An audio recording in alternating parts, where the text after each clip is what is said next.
Not one, not two, not five, not 10, not 20. Today, we're talking about 30 ways in which you're asking your Chinese supplier to charge you more. Welcome to this live stream brought to you by Global Sources. I'm your host, Meghla Bhardwaj, and I am joined by the one and only Stephen Selikoff from Product Development Academy. Hi, Stephen. How are you? Good. Hello, Meghla. How are you doing? I am doing fantastic. Thank you so much for joining us today over here on this live stream. And first of all, Stephen, do you want to tell people about yourself? I think most people already know you, like the Global Sources audience already knows you. You've been doing the China sourcing workshop for a few months now, or last year. I think this is the third one. This is our fourth go round together.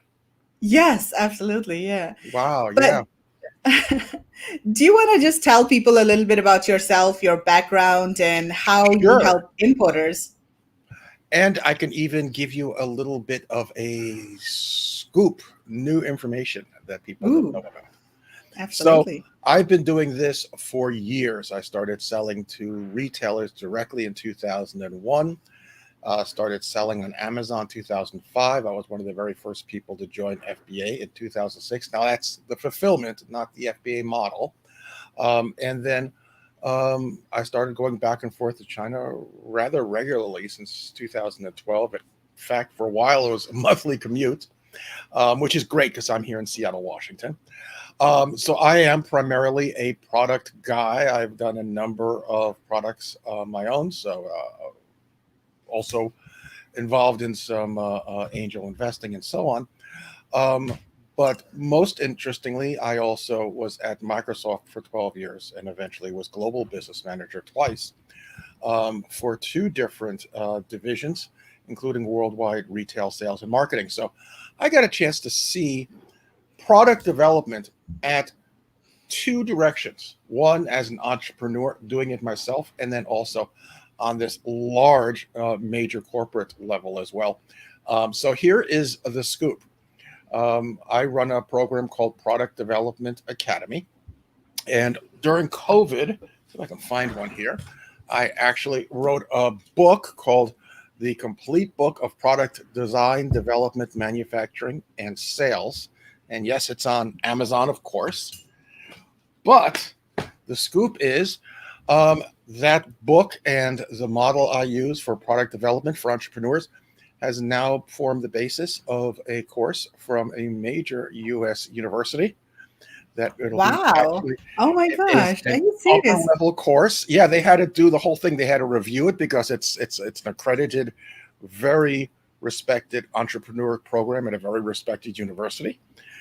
So they had to review it and get it approved and everything else. And the first class is going to be this fall, and they've asked me to come and do a Zoom thing for the students, which is like so cool. And then also it's on the course catalog for spring and the following fall. And a second university now wants to go ahead and do it because there really is no structured development model for entrepreneurs. Part of that, in fact, I'll tell you right now, what's exciting about my particular model is we focus on the product. The product drives everything. So it really is a nice fit to this, what we're talking about tonight, and to the workshop we'll be doing in a week, at the end of the week. Wow, congratulations, Stephen. That is so exciting. And it's like I was like, my mouth was open when they contacted me. Really? That's amazing. So we look forward to hearing the names of the universities soon when you're able to disclose them. Okay, cool. So, Stephen, let's also quickly talk a little bit about our workshop that's starting this week. So if you are in the US, then it starts Friday evening. If you are in Asia or Australia, it starts Saturday morning. So, Stephen, tell us about this workshop and why should people attend this? Well, once again, everything comes down to the product. You need to source the correct product at the correct price. And it's got to be differentiated correctly. You've got to make sure you've got the correct quality and so on. All of this are things that should not be new to most people. And I'm saying that because frankly, this is great for you, whether you're new or whether you are a veteran.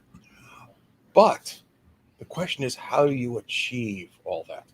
How do you make sure it's the right price? How do you negotiate effectively? How do you manage your factory remotely?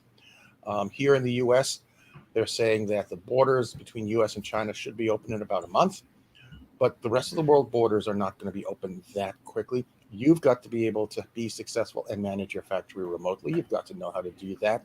You've got to be able to get understand your supply chain, your quality, um, and so on.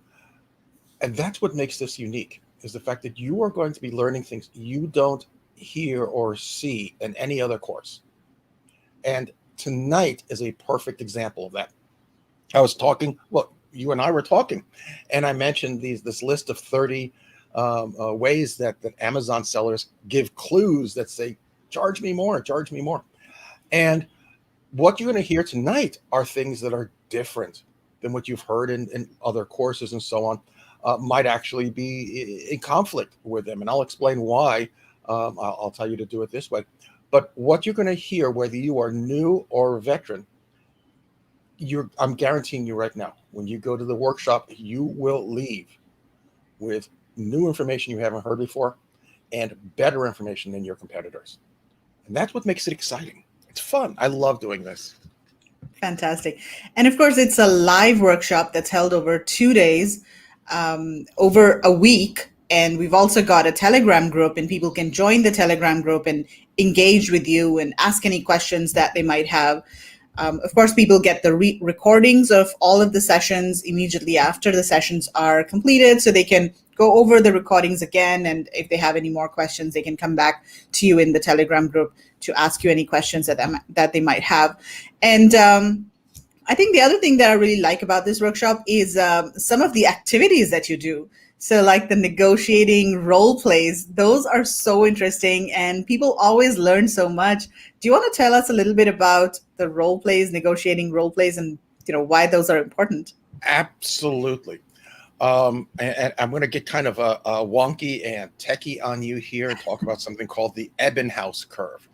When you have to negotiate with your supplier, factory or trading company, it's scary. It's frightening. You've got the language challenge. They have all the experience and you don't.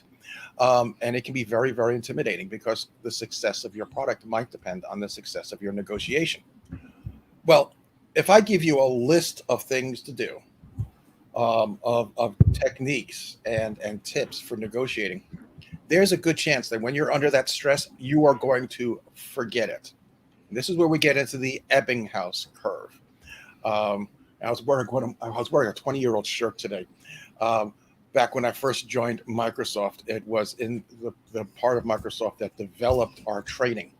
And we focused, every day we were talking about the Ebbinghaus curve. That means the more times you hear something, practice something, do something, the more you're going to remember it. So by going into these role plays, you actually get to try the things that we talk to you about. You actually get to experience what it is to say the right things, to listen for the right things, and so on. And going back to that Ebbinghaus curve, that's going to build up your confidence. So when you do have that conversation, you will have already done it once in class in a role play. And that helps tremendously. Again, the experience, the structure, the knowledge, the information, unlike any other course. And it's so simple because we're going to chunk it up into two parts. First part the first week, second part the second week. And frankly, you mentioned the Telegram group, whether the Telegram group or not. If you have questions between the first and second week, bring it on. I love that. It gives us a chance to, you get to put it into practice, and we actually get to chat and go over it. Fantastic. So, guys, definitely check out the workshop at globalsources.com/China-workshop. Highly, highly recommend it. Okay, so Stephen, let's get started, and we'll talk about the 30 ways in which you're asking your suppliers to charge you more. But first, why is it important? Why are all of these clues important? These days, more than ever, you've got to have a profitable product. I mean, we still have the high tariffs. We have a complete, frankly, a nightmare with shipping. Um, Amazon, we're coming into fourth quarter soon. You're looking at Amazon fees going up, and of course, you have problems with the FBA with the limits, inventory limits, and so on. If you want to make money, I think I said this earlier, you've got to start with the product. And if you want to have a product that's successful, you've got to start off with the right price. And you may not know it, but you're giving so many clues to the supplier that says, put that price up, raise it up a little bit. It's okay. I don't know what I'm doing. I'm going to make a mistake. I'm going to give you a clue that says, hey, I'm used to that price going up. But you don't realize it. You're going to be there as well next week presenting at a conference in Las Vegas. In Las Vegas, obviously, people love to play cards. They play poker. There is a term when they play poker called a tell. And a tell means that you're unconsciously giving away information to your opponent. You know, let's say every time you bluff, you go like this and you make this gesture on your face. And good poker players, they know that. They look for that. As soon as they see that, they say, aha, we're going to increase the pot because he really doesn't have anything in his hand. Or give away that you're nervous or scared. I mean, I'm sitting here drinking water. If this was a poker table, everyone would be thinking that, boy, he's nervous and scared of drinking water. Instead, I'm in Seattle during a heat wave. These are tells. And when you are dealing with your account manager, your sales manager from the supplier, they are looking for these tells. Everyone's always surprised first time they do business with China about how friendly and nice and genuine and authentic the people are that they do business with. And they really, truly are. It's an absolute pleasure. But they're also smart. They are listening and they are making assessments. They're evaluating you at all moments, trying to determine how serious of a customer you are. What is your knowledge level? How gullible you might be, and how easy it is to raise that price on you. So you want to make sure that you're not giving away tells. Can I talk a moment about the different levels of prices within suppliers? Yeah, absolutely. So when suppliers are selling, and they're selling to you, they sell to retailers, they sell to distributors, they sell to manufacturers, people who contract them out to manufacture products, wholesalers. They have different price levels. So if you walk in and you are a retailer, you have one price level. If you are selling on Amazon, you've got another price level. And that's what I want to go over for a second, because that's critical to the rest of this. So there are thresholds. They know that if you are a wholesaler, and I know this means a lot of different things across the world and within Amazon. In this case, I'm talking about someone who sells products to retailers, also called a manufacturer on your import forms. You have the lowest price threshold because you sell it to a retailer. The retailer then has to keystone it, which is double the price on the shelf, and they've got to make money. So you cannot pay too much for your product. You'll turn around and walk. All right. Next level up, the distributor. The distributor, because they're a distributor, when they deal with the retailer, has a little bit more leeway. In general, they're the same as the wholesaler, but they have a little more leeway, so they go a little bit higher. Next is the retailer themselves. As I said, they have to keystone. They have to double. But if they buy it at 10, they can sell it at 20. That's great. Wholesaler has to buy it at 5, sell it to the retailer at 10, who sells it at 20. That's great. And the ones with the highest price acceptance level, the highest price tolerance, are Amazon sellers. Because Amazon sellers, they work on razor thin margins. And the suppliers know that.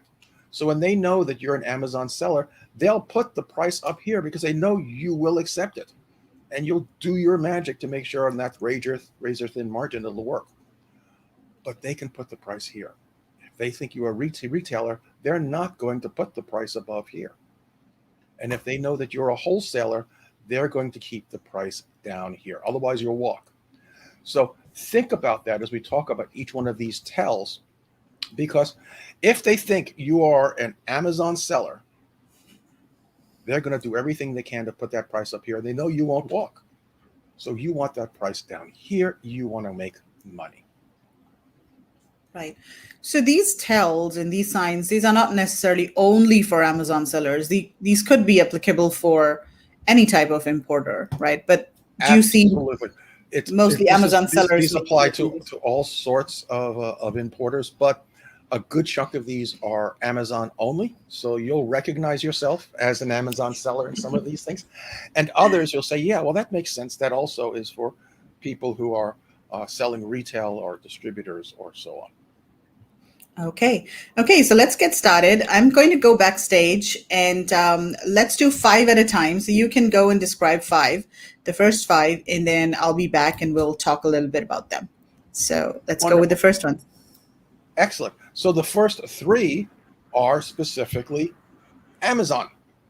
And the very first one, mentioning Amazon. As soon as you say you are selling on Amazon, they know that you'll accept that high price. That doesn't seem fair, but that life's not fair. That's very accurate. So they're listening. And how many of you gotten that question? Where do you sell?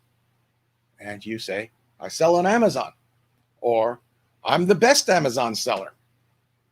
It's not the answer to give. If they say, where do you sell? You answer them, USA, Germany, UK, Australia. That's where you are selling.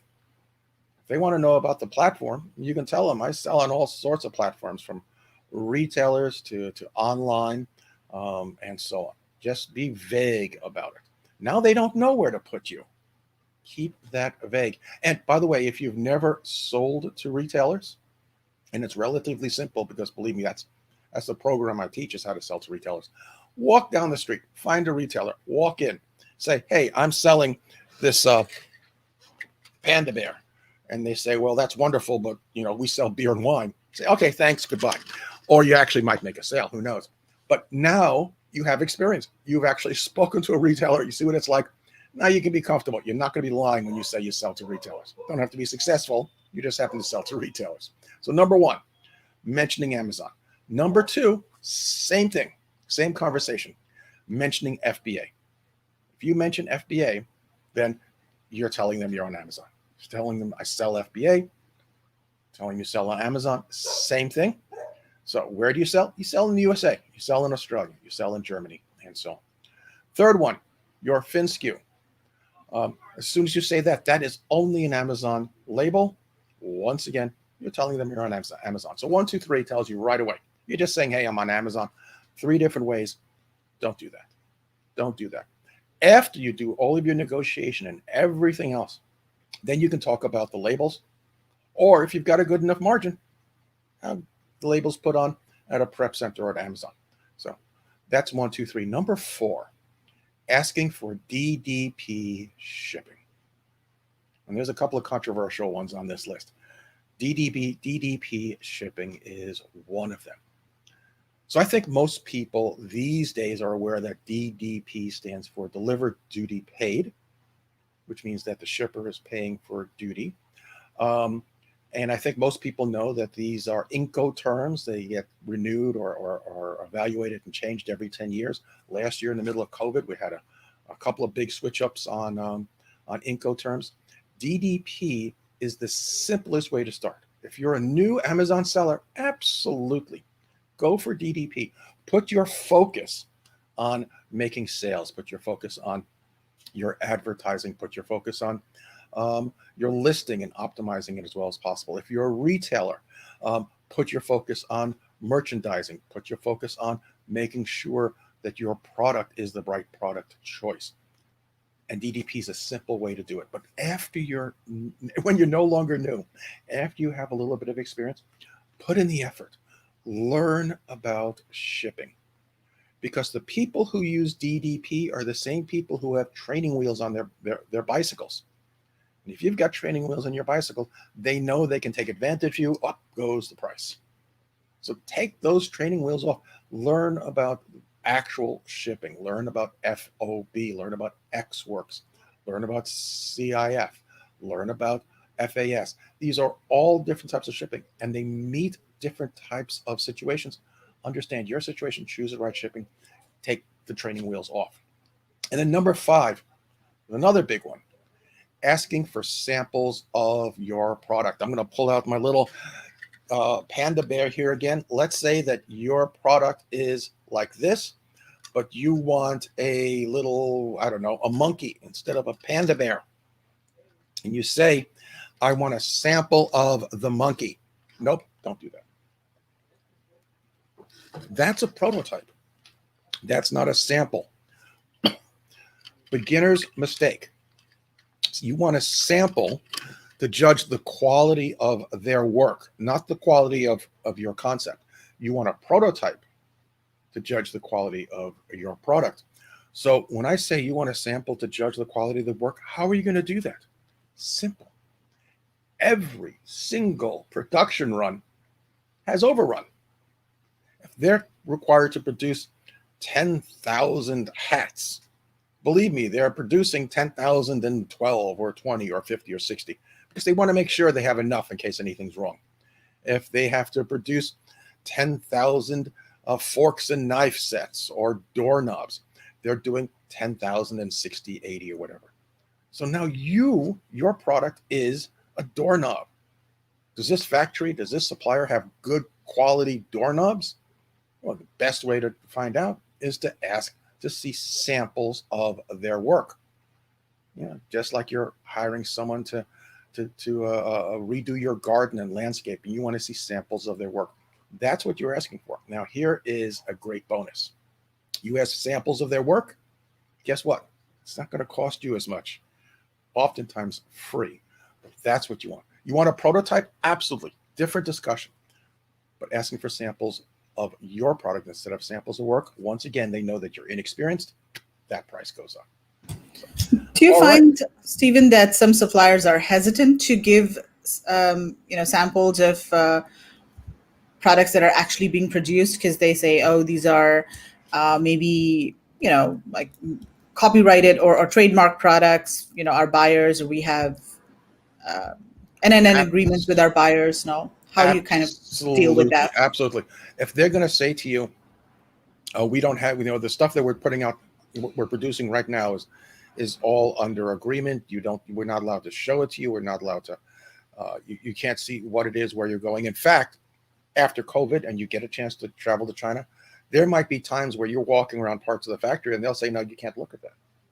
You can't go into their storeroom and you see boxes that say, public supermarket. No, you can't look at that. That's okay. You actually want that because that shows that they have integrity and they're taking their agreements of confidentiality seriously. But if the factory is so small, if the supplier is so small that is the only example they have of that product, then that's the wrong supplier. That's the wrong factory. I can give you an example. I had a conversation last week with somebody who is brand new to Amazon, and she hired someone to help her out, a virtual assistant who put together a list of products for her and everything else. And that's a completely different discussion because I don't support that at all. And also gave a list of, or actually recommended supplier.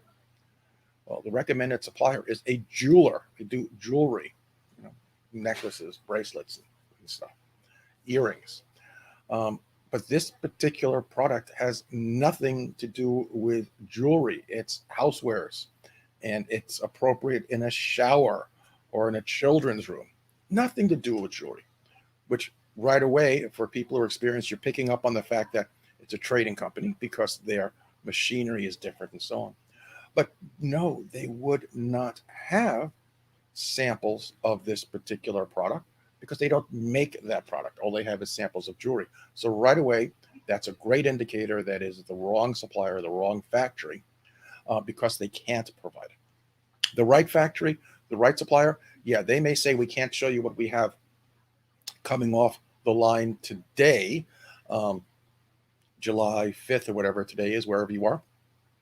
But we can show you something that came off the line last month for a different customer, and they don't mind. Or stuff that we sell ourselves as white label. It's their work. You want to see the quality of their work. And I'll give you a great example. I was at a factory in Taizhou, and their client list was amazing. In fact, they do a lot of stuff for IKEA. Well, on paper, that sounds great. I walked in and I started picking up some of their work, and it was incredibly sloppy. It was terrible. There was coating on the handle of something, and it was like a PVC coating, so it had that little soft feeling on it. But instead of being just a single like a ring where it stopped, part of it was dripping down 2 or 3 inches. Horrible. I would not use that factory, not because they couldn't do what I wanted to do, a unique product, but because I know their quality was not good. That's what you want from samples. Right. We have a few people commenting here. Hi, I'm from Springfield, Illinois. Hi, Harry. Mohammed says, good indication, thanks. So, guys watching, if you have any questions for Stephen, feel free to type them in the comments, and not necessarily related to these. If you have any other questions related to sourcing, drop them in the comments as well. Okay, Stephen, so let's go for the next 5 items. Excellent. And I've got to say, for Illinois, I spent a semester at Northwestern in Chicago, Illinois. They actually put me on the radio station, WNUR Evanston. I screwed it up so bad that I was off within 20 minutes. But all these years later, I can still say WNUR Evanston. Good feeling to know. And hopefully that came across in FM radio voice. So let's talk about some more clues. Small orders. I'm going to ask about order quantity. How much are you ordering? Again, you're selling yourself as an Amazon seller, and Amazon sellers have that target on their back. That's going to get the high price because it's a small order, it's a test order, or so on. Amazon sellers, unfortunately, among suppliers and factories, have a reputation of being bad credit risks, of being unknowledgeable, and also easy to take advantage of with pricing. So when you say you start off a small order, that's an indicator. If you can avoid talking about your order amount, do so. Until you get a price, do so. That'll help you. Next, saying, this is a great one.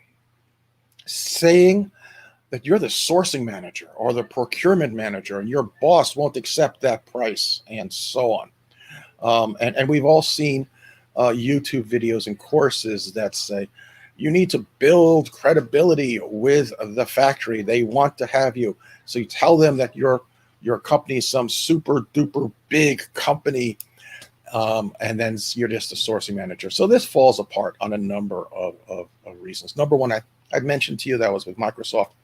Believe me, when you are a super duper big company and you try to buy services or products anywhere in the world, they are all jacking up their prices because they think you can afford it. So that's a mistake right away. More importantly, the factory, the trading company, whoever you're dealing with, they've seen the same videos. You're not fooling anyone. They know that it's your company. They know that you're the boss.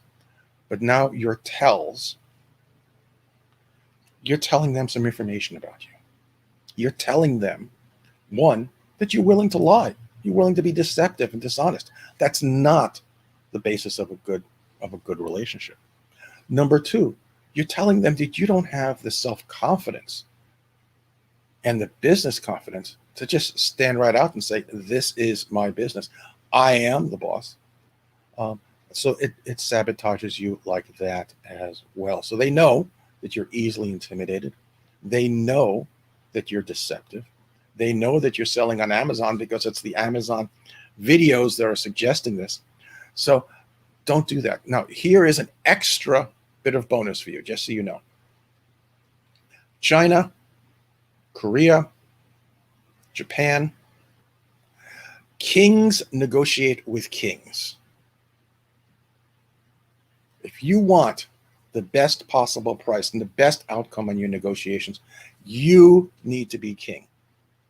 Now, you may be talking with a sales manager, you may be talking with an account rep that's down here, but when things get tough, you are the king. And of course, you can escalate it right up to the owner of the factory because you are the owner of your company. And when you need to push hard, you can do that. Be a king. That gets success. So if you start off saying, oh no, I'm a sourcing manager, procurement manager, I've never done that, my boss is going to say no. It does not help you. It only hurts you. Next, lack of product knowledge. Lack of product knowledge. Oh, see if I can find something. I'll pick up the panda bear is going to play a large role tonight. Lack of product knowledge. What type of plastic is this? How is that formed? How is it created? Well, if you know a bit about manufacturing, you know that this is ABS plastic. You know that it's created in two little parts. There's a seam over here. It gets put together. Each part gets put into a mold. So this has, a number of different molds on it. Know what your product is, and along the same lines, have knowledge about the manufacturing so that you can talk openly about it, discuss it with the factory. And the factory is going to say, well, this is going to take a mold. If you don't know what that means, you're stuck. If it's going to say, well, what is this made of? It's going to be made of resin. It's going to be made of plastic. It's made of plastic. You need to be able to know your product, know how it's manufactured, and have those discussions. Now, I believe these are probably available. Well, they are available all over the world because they're on YouTube. But once you know what your product is, go on YouTube and search for a TV series that's called How It's Made. How It's Made. And when you look for that, there's a fascinating, you might be stuck for hours watching one episode after another, but they'll actually show you behind the scenes how, in this case, an ABS plastic piece is made. You'll actually see the molds, you'll see the machines, you'll learn about it. And then when you talk with your supplier, you'll be knowledgeable. That's good. If you're knowledgeable, price comes down. No information and not knowledgeable, naive, price goes up. And then tied into this as well is asking for an unreasonable modification. You want to modify, you want to differentiate your product. Let's say that there are 15 other people selling little happy panda. Well, that's great. How are you going to separate yours out? All right, let's say that instead of little black and ears and arms, you want to have them pink ears and arms. That's good. That separates you out. That's a good modification. It differentiates you. Let's say that you want to have one with a little Santa Claus hat on it because it's Christmas and it's part of the mold. And they come back to you and say, we can do that, but it has to have another mold, and that's going to cost you $6,000. And you come back and say, no, I don't want to pay $6,000. Just put it on. Or, and I've seen this, is there a mold you're already using that you can modify? No. Understand what type of modifications can be made. Because if you're acting like you don't know what it takes to put a Santa hat on little Mr. Panda, then you're telling them right away, once again, here's a clue, let's keep that price high. Because this guy doesn't know what he's talking about. So understand what that takes. Right. I think those are really good tips. Sometimes I find entrepreneurs, if they're very new to a product category, the biggest problem is that they don't really understand the product and what are the different types of materials that can be used to produce that product, or what really affects the price and quality of the product. So I know you mentioned this a little bit, but do you have any more tips on how people can get a better understanding of the actual product that they are trying to source? Number one, buy it. If you're looking at something, if you're going to buy little solar driven animals, if you're going to sell them, go ahead and buy a few. Take a look at them. Take them apart. Say, aha, I'm going to tear apart Mr. Panda here, maybe. But take it apart and see what goes into the electronics. Actually, poor little Mr. Pandas get taken apart rather regularly. But here you go. Now you know, once this thing comes apart, that it's really simple. It's just a small solar cell. And that's it. This moves back and forth. It gets a magnetic field. He wiggles back and forth because of the magnetic field. You now have the insights. Learn about it. Get the pieces beforehand. Look online. There is so much you can learn online. Look for YouTube videos. And let's just say that there is the store near you sells a bunch of these little things.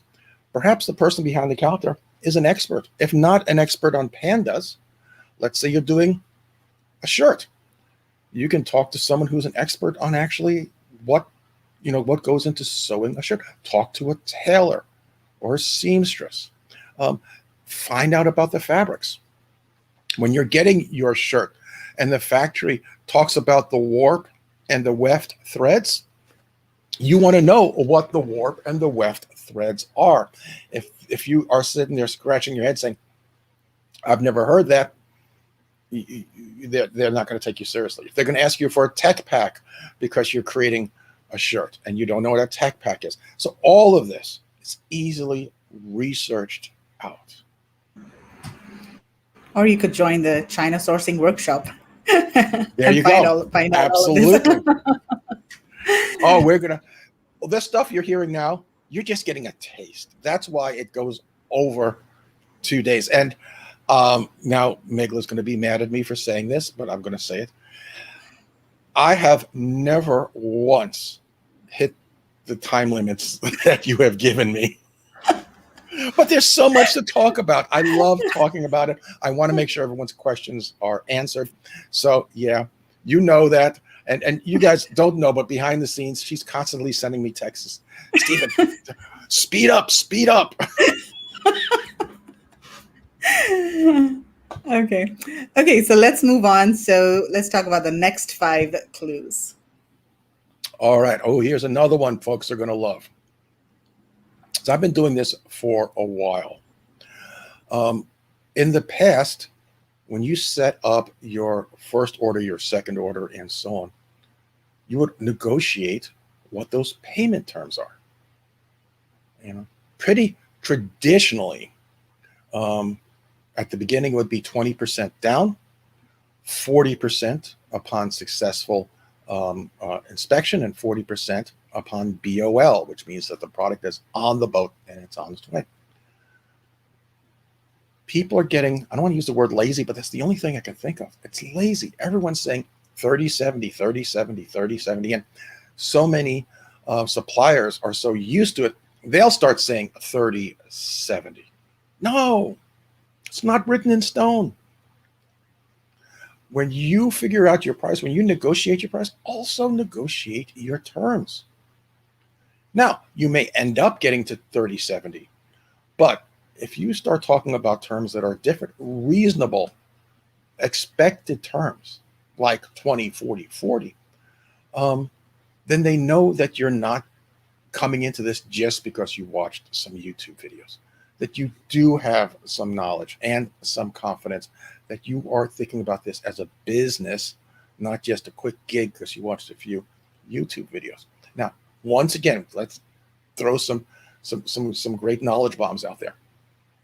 If they turn to you and say, yeah, it's 30-70, then you go ahead and say, okay, no problem. By my third order, I want to have it 15% down, 85% upon successful inspection. Sorry about that. And by my fifth order, I want 15% down and 85% 30 days after receipt. What's the worst that's going to happen? They're going to say no, but you've put it out there. And if they say no, you say, okay, well, let's talk about that some more after we get our first order, because you want to negotiate your terms as well as your price. I'm going to stay on this for a second. A few months back, After Chinese New Year, it's like, oh, exchange rate. We need to increase the price of your product. It's the components of your product are going up. We have to increase your price. That's just a ploy for negotiation. When you negotiate, never give something without getting something. And if they turned around and did that with you, and you couldn't get that price, now we'll talk about this during the workshop. I mean, I had one of my students that I'll go on WeChat and we'll do negotiation together. Sometimes I'm sweet, sometimes I'm tough. But we had one factory that said, yeah, it's got to go up because of all of the changes in the exchange rate and everything. And I just said, no, it's not. Let's keep going. That was it.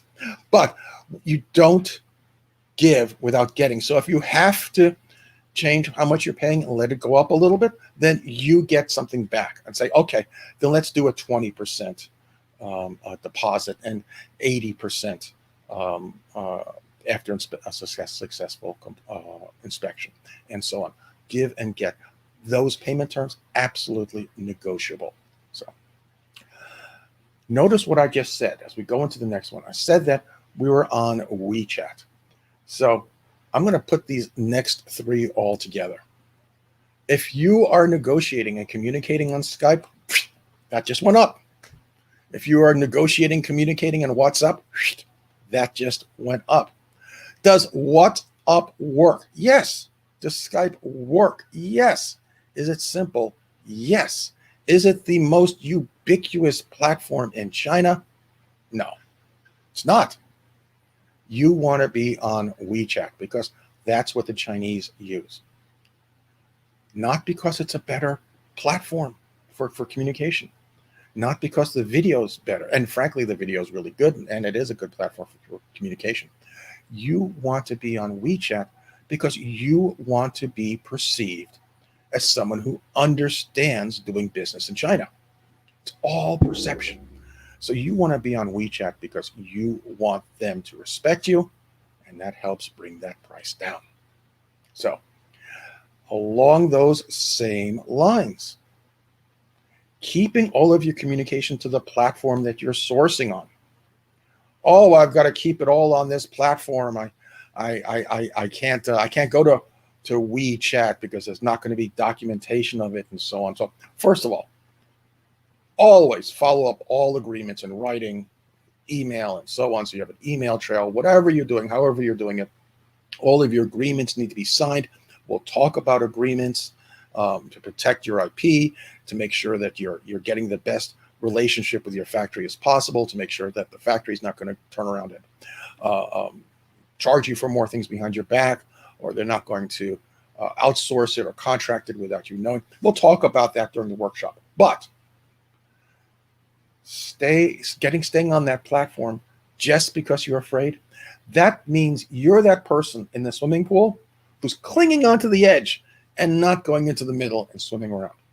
Don't let fear keep you from doing the right thing and treating your business the right way.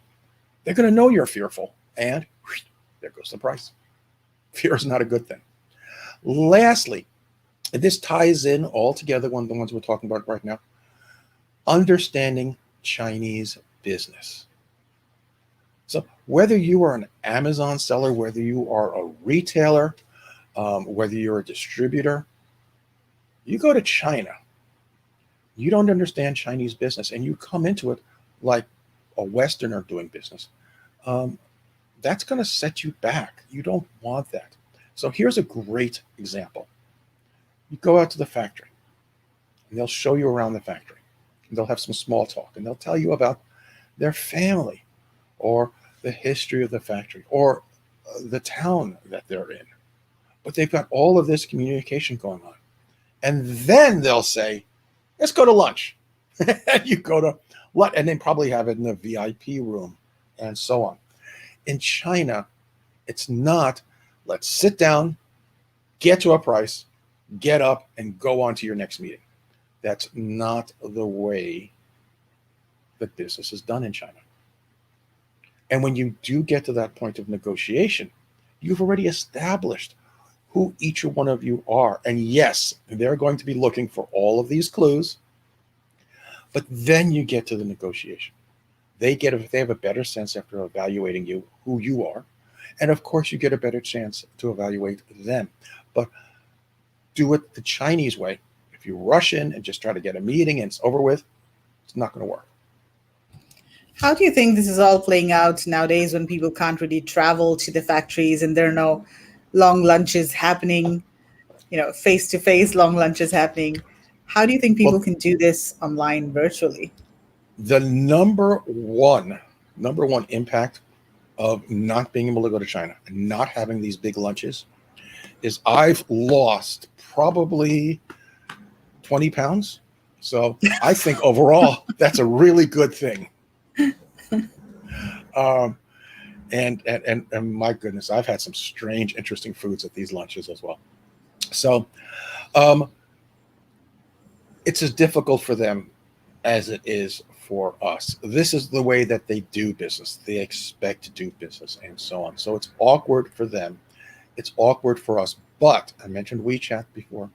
Have as many of your conversations on video, just like we're doing right now, on video, on WeChat. It's a great video platform. And the more that you do that, the more you'll get to know each other. I'll use another example. We we were going through some negotiations a couple of weeks ago. We were absolutely set.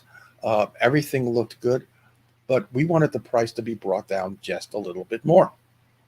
So we said, look, this is great, but we need this price to be down. And we knew our target price. And we'll talk about negotiations. I said during the workshop, you need to know what your target price is. We knew our target price. We have to be here. And the sales rep said, well, I have to talk to the boss. And our response was, okay, great. Let's get together tomorrow. Same time. Does that work for you? Fabulous. We're not saying, oh, it has to be a decision right now, or we'll wait for you to go get to the boss and everything else. Maybe she'll go to the boss and the boss is doing something else, may not be in the factory right now or whatever. We give her time because that's the Chinese way. Let her go to her boss, let her talk, let him figure out numbers and everything and come back. That's the Chinese way. The US way, certainly I'm from New York, the New York way. Well, I'm here. Go get your boss now. Let's just get this done. That doesn't work, Karen. Okay, cool. So let's keep moving, Stephen. Let's go for the next five. All right. We're talking about agreements and so on. The first one, if you're not using an NNN, they'll know that you're not using an NNN. They expect that anyone who's serious about their business is using an NNN. And for those who do not know what an NNN is, I guess this goes into the next clue. You don't understand what an NNN is. An NNN protects your IP, your intellectual property. It's kind of like an NDA that people talk about in Western countries, but an NDA does not apply to China. An NNN stands for non-disclose, non-use, non-circumvent. And it's an agreement that most Chinese factories and suppliers are used to. It's written in Chinese, not English. It has to be, their name has to go in as their Chinese name. It gets a few other things in there, and we talk about it, and I give you an example of an NNN in the workshop. It's got to be signed by their stamp and so on. And real fast, non-disclosed means they can't talk about your product. Non-use means they cannot sell your product. That's using it. They're not using it. You're not using the garlic press to cook dinner. Non-use means they can't sell the garlic press. And non-circumvent means they particularly cannot sell your product to your customers, which in this case includes Amazon. So you want to absolutely have an NNN. You want to understand what goes into that NNN. As I just said, it has to be in Chinese, not English. Will it legally be acceptable in English? Yes, but behind the scenes, this is what's going to happen. You go to court, and by the way, Chinese are not like the US. The US loves going to court. Chinese do not. They will avoid going to court. But if it gets to the point where you go to court, their attorney is going to say, it's in English. Your attorney, hopefully a Chinese attorney, is going to say, it's in English. So let's both choose a translator that we accept. Well, I'll argue this translator. I'll argue that translator. It's going to draw out for weeks. Finally, you get a translator. oh, I don't like this translation. I don't like this translation. Let's change the translation. That's going to take a few more weeks. All before you even get things starting to get decided. Do it in Chinese. Let the English be just for convenience. Along the same lines, as I said, it's not an NDA. An NDA, first of all, for anyone selling on Amazon, that's your worst protection ever, with one exception. So an NDA is a non-disclosure agreement. So if I tell you, just between you and me, shh, I am making little pandas. And then you go around and tell everyone, Steven's making pandas, you're breaking the NDA in the US, in China, and everywhere else. But I put these little pandas up for sale on Amazon. Guess what? The public knows about it. You're no longer bound by the NDA. That's not just China. That's every country. You're no longer bound. Now, let's say that I told you I'm doing a panda, and I told you that I'm going to air freight them in because I want to get them in fast in time for Christmas. That is business secret. That's proprietary information for your business. You have to hold confidential my shipping plans, but since the panda is already online and sold, you can talk about the panda. So that's the exception. Now, as I said earlier, in China, your big concern is not that the factory is going to tell people about your panda. Your concern is they're going to sell your panda to other potential buyers. That's your non-use. That's why you need your NNN. All right. Lastly, on this group, negotiating like you're buying a car.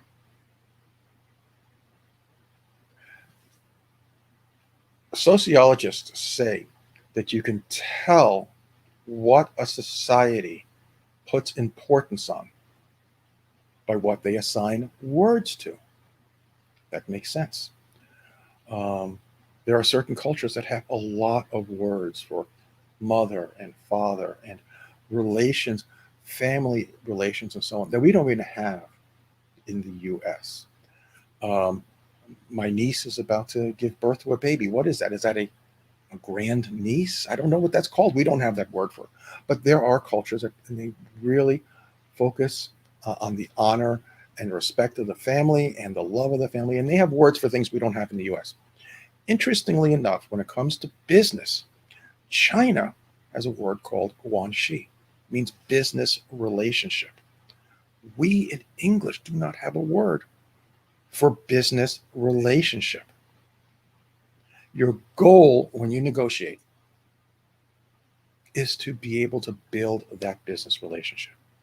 That relationship will result in lower MOQ, lower prices, more awareness when problems occur, meeting deadlines, and so on. That comes from that relationship. The goal is to have that relationship so strong that it can be considered guanxi. When you're buying a car, you're just in and out. You want the lowest price possible. You may have looked online to figure out what it is, the price that you're trying to get for. Or your buddy may say, yeah, I went in there and I got them down half of what they said. That's conflict.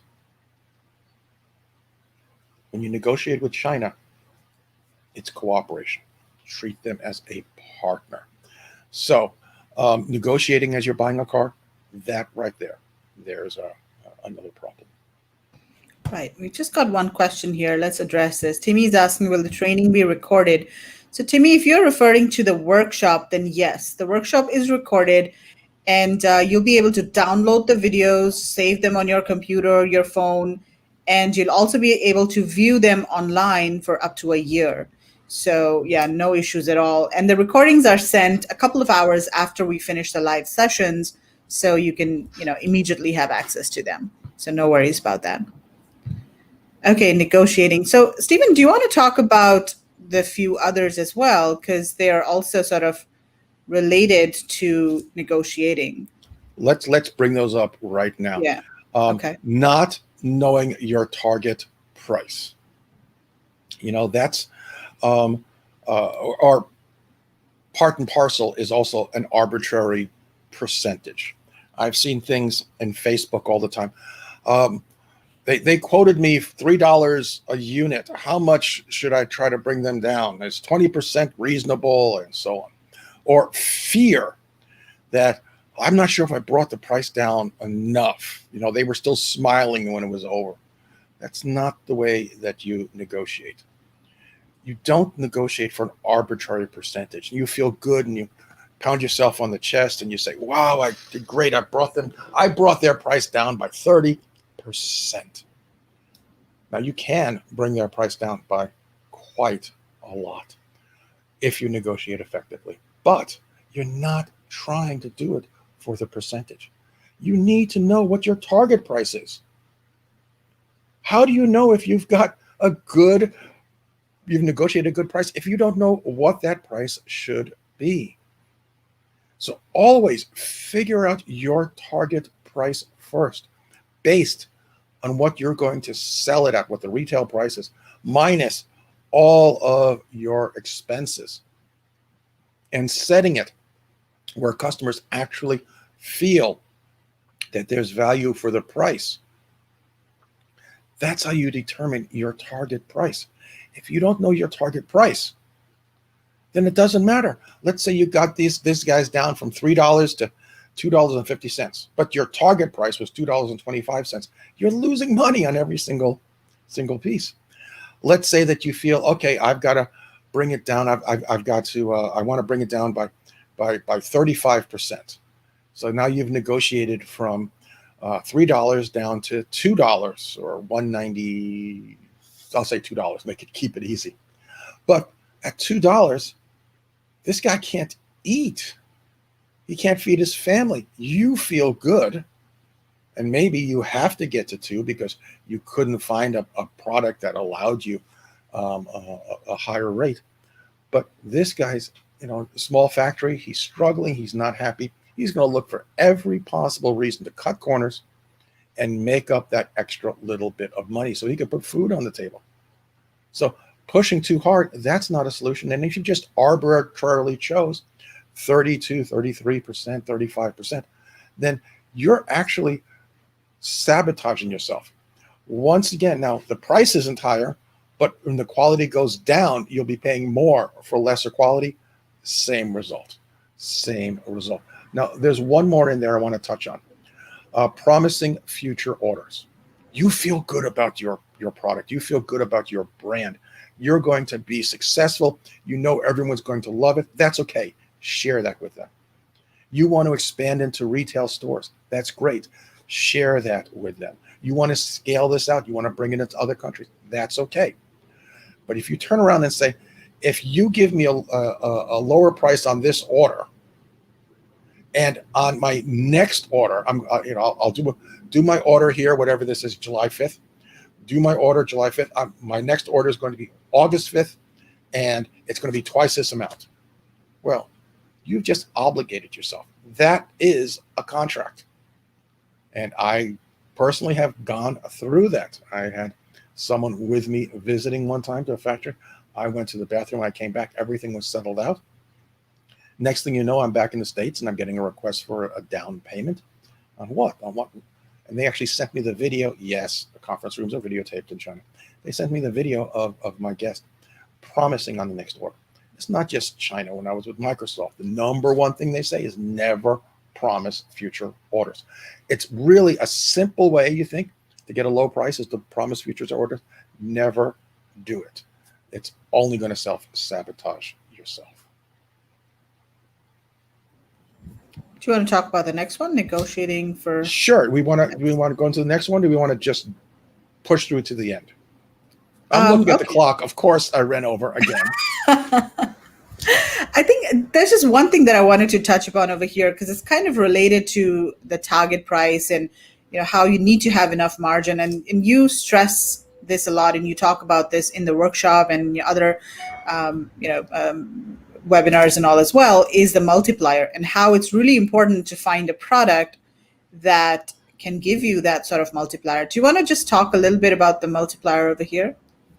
Sure. In my case, all of my folks in my program, we did have everyone at at least a 7x multiplier. But these days with shipping, it was up to 10x. Frankly, with Amazon, you really need to be at these days with the shipping prices at a 6x to 7x minimum. And now that multiplier is the retail price compared to the raw cost. The raw cost is your product going out the door of the factory. Doesn't include shipping in it, because shipping, as we guys know, goes up and down. So the raw cost times 7 is your retail price. And these days, it should be the raw cost times 10 is your retail price. I know that there's a lot of FBA models out there that say 3x, 3 times, 1/3, 1/3, 1/3, and so on. Folks, those programs were written before we had these incredible tariffs and before we had this shipping nightmare. Shipping now is crazy. And I'll be talking at a conference in Las Vegas next week about that, why it's occurred, and what you can do about it. But for your end, give yourself a healthy multiplier. And by the way, I didn't come up with it. Fans of Shark Tank will see Mr. Wonderful saying, what's your multiplier? 7x, 7x, 7x. It is an industry standard. Okay, cool. So let's talk about the rest, and let's just go until the end now. All right. So here's another one that is going to ruffle some feathers. Never negotiate for X works price. EXW. Never negotiate for X works price. And just some quick explanation here. X works, as I said earlier, is an Incoterm. It's a term used for transportation. It indicates who has ownership, who has liability, in case something goes wrong, and so on. It is not a manufacturing term. However, it's shorthand to say, I want the price done, complete, out the door, and that's it. So you can say X works because it's shorthand saying as if I was shipping using X works as my Incoterm. Don't do that, please. Always say FOB. Why am I saying this? Because right at the very beginning, we said you don't want to let them know that you are new. Now, if you do FOB, they know that you are doing slightly more complicated shipping. They know that you are a serious business person. They know that you've got some level of smarts. They know that you understand the processes and the business of getting products in China. That's great. If you do DDP, they think you don't know. They think you're still new, and that price goes up. So when you get DDP, you don't say, or you shouldn't be saying to the factory or the supplier, give me DDP prices. What you'll see on all of these videos is give me X works prices and then get DDP shipping from your freight forwarder, your NVOCC, and so on. So if you say FOB, they know that you know what you're doing. Price stays low. You say X works, they don't know. You could very well know what you're doing. Friends of mine who have incredible experience, and they'll say they'll do X works because that's how they prefer to ship things out. But there are also brand new people saying X works. So when you say X works, you're telling them there's a question mark. They don't know whether you are new and easily taken advantage of or very experienced. They don't know. You're someplace on that range. But if you say FOB, you're definitely experienced. That's where you want to be. Now, when you set up your contracts, when you create your pro forma invoice and your PO, and we'll talk about these during the course, yes, you can choose to have X works then. But right now, don't mention X works. It'll only confuse them. They will assume that you're new, you lack knowledge, and that price will go up. Remember, these are 30 ways you're encouraging them to overcharge you. So next, next one, mold ownership. Well, we're going to put the little Santa hat on Mr. Panda Bear, and it's going to take a mold. It's going to be $6,000. You're thinking, oh my goodness, I didn't expect that. They say it's okay. we'll split it with you. Or it's okay. After the first 10,000, we're going to refund you the cost of the mold. Don't do that. Don't do that. Now, this is not just a case of the price. It's a case of your product.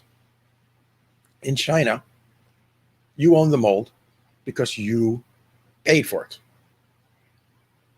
If the supplier's splitting it with you 50-50, then they own 50% of it.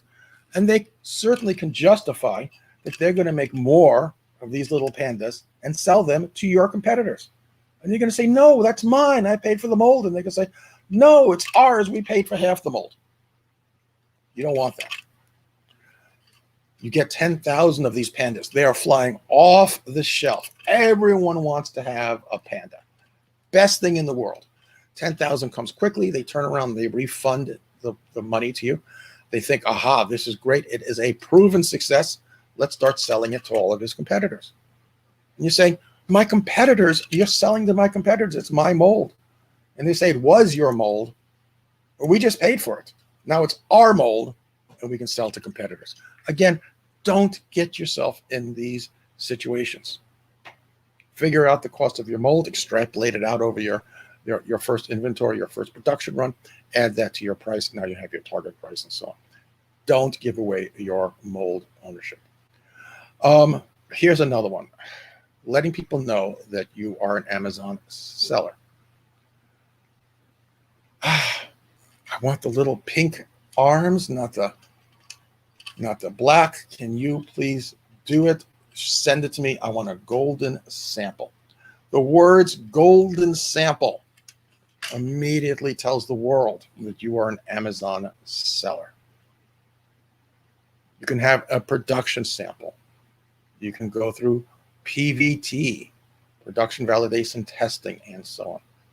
You can have a sample off the assembly line. But when you say golden sample, they all know that you sell for Amazon. Those words. Another thing that lets them know that you are not experienced, that you are very gullible, is lack of inspection, not having an inspection. There is no reason not to have an inspection. Even if you have a small amount, you do the inspection yourself, have it sent directly to your home. Maybe if you spent $200, $400 on products, that's it. Otherwise, always have an inspection. And there's lots of reasons why. I'm sure everyone's heard all of the reasons why, and you want to have it done and fixed while it's still in China, and who pays for the second inspection, which is also a surprise. We'll talk about that during the workshop. But here's something you may not think about. Mary, some woman named Mary, very smart woman. She had a bunch of earpods done. Here's a little earpod case. And she had an inspection done, and we'll talk about inspections during the workshop. She had inspections done, and lo and behold, they sucked. They were terrible. They didn't work. One ear was not matching up with the other ear and everything else. And she tells the factory, nope, I'm not going to take this order. Redo the whole thing. Smart Mary. Now the factory says, we've got 10,000 earpods. Let's throw them in the trash. No, the factory does not say that. The factory says, we've got 10,000 earpods. Let me pick up my phone, call my friend, Jim, who has a trading company. Hey, Jim, I got 10,000 earpods here. I'll let you have them at a discount, 20% off. You want it? Jim says, yeah, great. So now Jim, who owns a trading company, he's got a really good price on earpods. And what's he going to do? He's going to put them on Alibaba. He's going to sell them. He's going to sell them to an Amazon seller because he knows Amazon sellers often do not do inspections. And they're going to go. Doesn't matter that they're terrible, that they're defective, that they suck, that they don't work, because you didn't have an inspection. So next time you think about not having an inspection, realize that oftentimes the trading company, they have something at a really good price because they bought the defective items from the factory. The factory sells their defective items. And we'll talk about how to prevent that when it's your product. But in this case, always do an inspection. If you don't do the inspection, then he knows the guy who bought it from the factory, the defective items. He's going to say, yeah, great. You know something? That price is going up here, and he's taking it off our hands because this stuff doesn't work. Always get an inspection. 3 more. Using the supplier's designer. Hey, I want to do this, but I want to have a little baby bear here too. So now there's a mama and a baby, and can you do this? And the designer comes up with a design, and you look at it and say, oh yeah, that's cute. Can we have like a little picnic basket in the other end? Oh, great. Okay, fabulous. They come up with that whole design.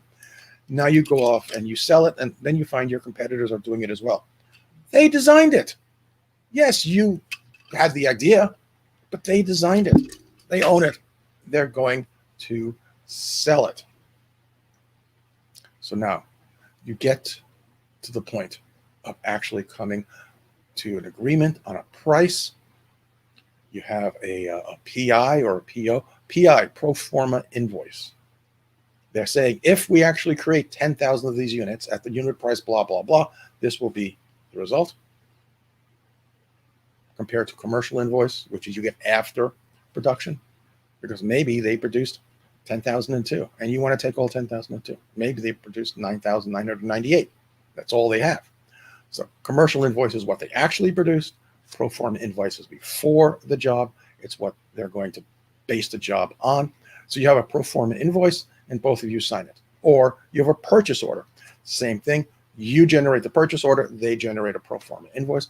Both of you sign it and you start the production. It's great. You go like this. They go like this. Wrong. In China, a business has a signature. It's a stamp, not a signature. And if you see this stamp and you tell them, oh, no, I want to see a signature. I want an officer of the company to sign this. Oh, they'll sign it. They'll raise their eyebrows. They'll laugh when they get off the call with you. They'll sign it, and that price is going to go up because they know you don't know what you're doing. It's a stamp, not a signature. Now, this is the last one. And this is a biggie, particularly during shipping times right now. If you have a dishonest supplier, dishonest factory, a dishonest trading company, and you encourage them to be dishonest, then that price is going to go up. Because if they're going to be dishonest, they're going to lie on your behalf, they're also going to lie about your product. What I mean by lying, they say, well, your HTS is this number, but if we lie and it said it's glass instead of plastic, then it comes down to this. If we lie and we say there's only 500 units here instead of 5,000, it'll bring your prices down, your tariffs down. If they're saying they're going to lie, I had a company that actually told me they would write made in the USA on products. If you encourage this, if you allow this, 2 things happen. 1, you're in bed with them. 2, they know that you allow them to be dishonest, and they will be dishonest to you. You start off with 330 thread count, and by the time you're on your 3rd or 4th order, now it's down to 250 thread count. And they're just doing it, charging you the same, and you don't know, particularly if you didn't do an inspection or have laboratory testing. They are dishonest. Don't do business with dishonest people. The moment they start offering to be dishonest, leave.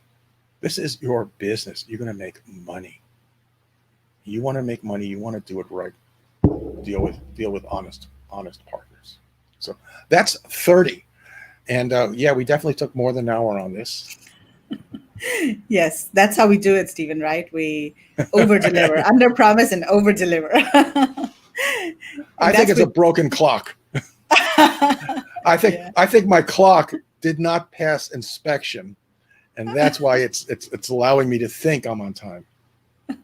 Awesome. But that was a really, really good list, Stephen. And it also really gives a taste of, what to expect at the workshop. And there are literally hundreds of tips and golden nuggets that you give away at the workshop that will really help people source efficiently, safely, and protect their businesses and be more profitable. I think that's the most important thing. All of these tips and everything that you teach at the workshop really helps people source profitably, because at the end of the day, we all want to make money, right? So, Absolutely. yeah. So, guys watching, if you have any questions for Stephen, we're going to start wrapping up here. We'll talk a little bit about the workshop as well before we wrap up. But if you have any questions, type them in the comments now. Hari says, "Thank you, Megla and Stephen." Hari, what did you think about the tips? Let us know in the comments. Did you think they were useful? And let us know which was your favorite tip. All you guys watching, which one was your favorite? Type it in the comments. Let us know. So, Stephen, let's talk a little bit about the workshop again for people who didn't join us earlier when we started. So, do you want to just give like an overview of the workshop and tell people why it's important for them to attend the workshop? Yeah, well, first of all, in case anyone's confused, the workshop takes part in two parts. The first part, and then a week later, the second part. So when you see those dates and you're trying to figure things out, it's live. And because it's live, we want to make sure you're not, stuck in front of a computer screen for forever. It also gives us the freedom to start digging into things a little more deeply and to give you, as we were saying earlier, an experience unlike you have ever had before. You had come up with the example of the negotiating. We're going to bring up some interesting things. You're going to be learning things about shipping. You're going to be learning things about inspections and quality that you've never heard anywhere else. And you're going to have insight and expertise that your competitors don't have. But we start right at the very beginning. We start with, what is that product that you're looking for? How do you make it? Why do you make it different? How do you make it different? How do you talk to the factories so that you're protected? What do you need to be protected? How do you negotiate that price? We just spent a little bit just now talking about some of the hints and tips for negotiating a price. You practice all of this. We talk about how to make sure that your factory, how do you manage your factory remotely? Critical to do right now. How do you ship the most effective way? Once again, oh my goodness, the cost of shipping is crazy. And I will tell you right now, whatever you hear from pundits, prognosticators, people who predict what the future is, do not expect pricing on shipping to start coming back down to rather normative levels until Chinese New Year next year. Now, there is COVID in the port at Shenzhen. That's causing some big backups, those delays. I would guess it's probably adding about $3,000 onto a full container.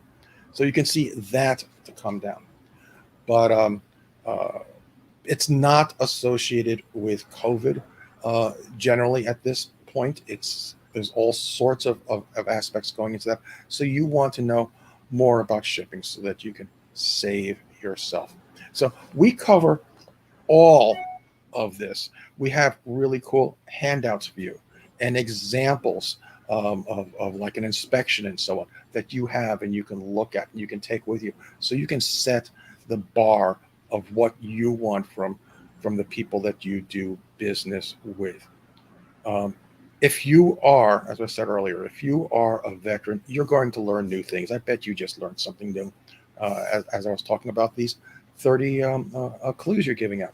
If you are new, you want to make sure that you have a foundation of knowledge that not only sets you on a confident journey, but also sets you apart from your competitors. Let's be serious. I'm going to talk about Amazon for a moment, even though this is great for people across all of retail. I don't know what you may have heard as far as results and Amazon selling and how easy it is to succeed. It's not. It takes hard work. It takes intellectual horsepower. If you go into Amazon's own filings with the SEC. If you go to Jeff Bezos's testimony to Congress, all right, 9 million sellers, 3 million are active sellers, 200,000 are making over $100,000 a year in sales. 30,000 are making over $1 million in sales. We're not talking profit. And by the way, that's why we want you to be profitable. If you make $1 million in sales and you're not profitable, shame on you. 30,000 out of 3 million are making over $1 million in revenue. You should be making $100,000, $150,000, $200,000 out of that in your pocket for your family, for your kids. If you're not, you need, like this workshop, to make sure that you're sourcing correctly. But it's really easy to say 30,000, that's it out of 3 million active sellers. That's easy. That depresses you. Let's turn that around. 1 out of every 100 are going to succeed. 1 out of every 100 is going to make $1 million in sales.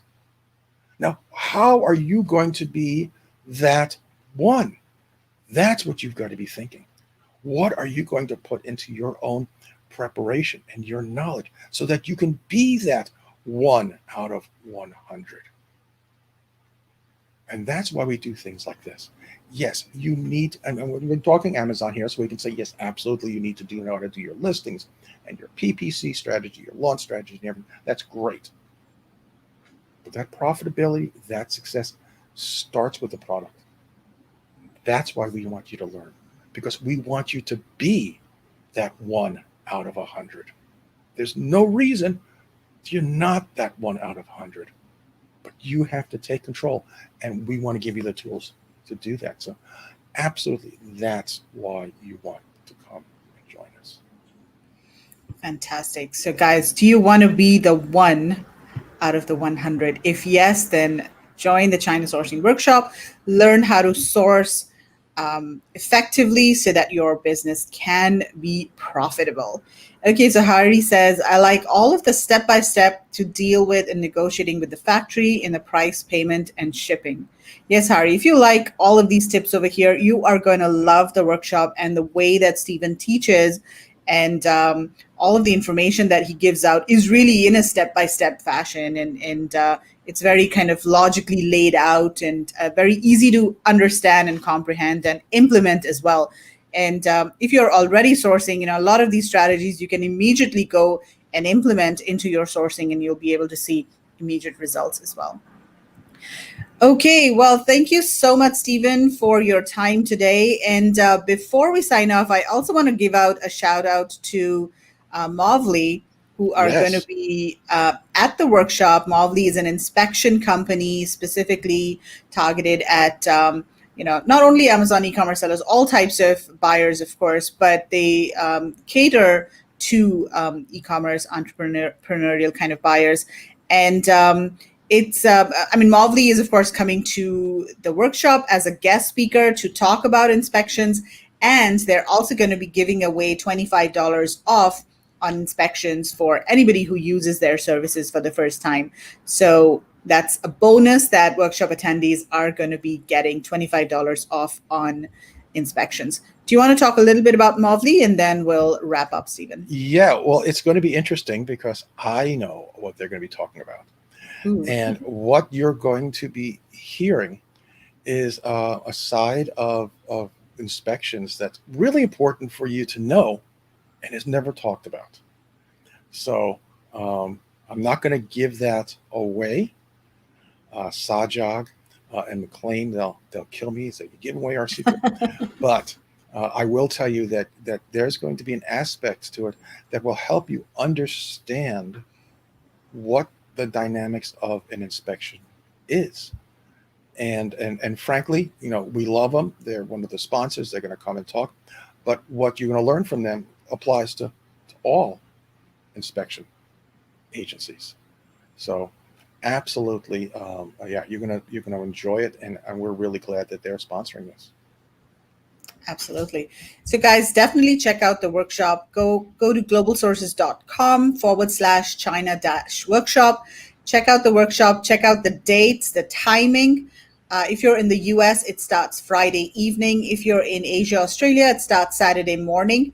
So check out the timing, and we look forward to seeing you at the workshop. Stephen, thank you so much once again for your time. Amazing content, amazing tips that you shared with everyone. And I will see you at the workshop. Absolutely. Have a great week. I'll see you in a few days. Right. Thanks a lot. Bye.